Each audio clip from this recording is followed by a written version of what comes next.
And let's talk about this first, ARV. So after repair value. After repair value is the estimated value of a property after completed reservations, not in its current condition, right? So what's that mean in layman's terms? The property after repair value is if it would be worth $100,000 when it was fixed up, but it needs $20,000 worth of work, that ARV would be $80,000. So it's $100,000 minus repairs equals ARV. This is very important, especially in the flipping game. So with real estate wholesalers, this is important. Flippers, it's even more important because flippers need to buy this property properly at the right price. They need to estimate how much it's going to cost to repair and build in profit. And the profit has to be higher because you're putting a lot of money out of pocket and a lot of time out of pocket. A wholesaler is not really putting that much time or money out of pocket because they're wholesaling the property, so they might have a couple $100 out of pocket. Flippers could have a couple $100,000 out of pocket, and it's crucial to think it through. If you make the wrong purchase and you don't buy it right, you could lose big time. You could work. I've talked to some people flip the house. They're like, yeah, I flipped the house.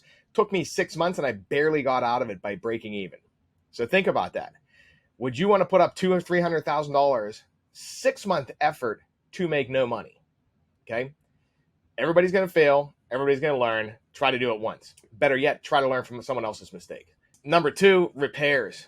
That is one thing that gets especially inexperienced investors all the time. So you can buy this house for 70% ARV, and which we'll go into 70% ARV in 1 second. You can buy the house properly, and if you misgauge the repairs and don't have a buffer, it could just blow you out of the water. For example, if you go through a property and you miss something like knob and tube wiring, you may have to rewire the whole house even to just get insurance.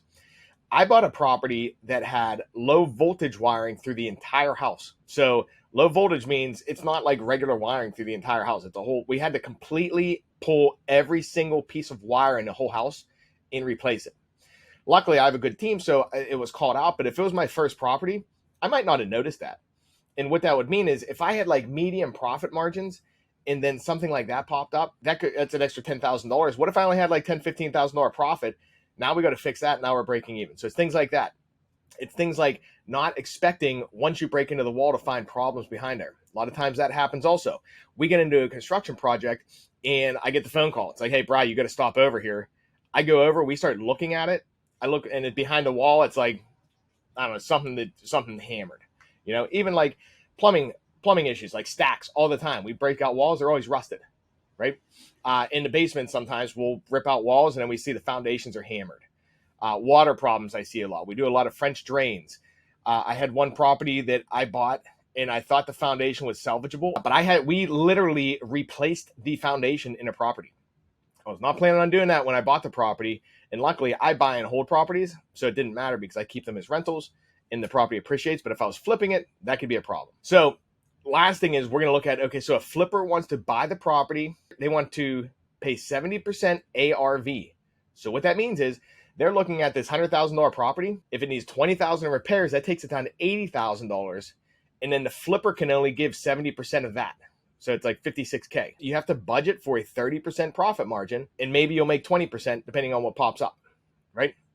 So in a nutshell, a flipper is somebody who wants to buy a property from someone who has a problem, put their time and money into the house and fix it, which creates a profit. So in a sense, like I said, they are creating money out of thin air.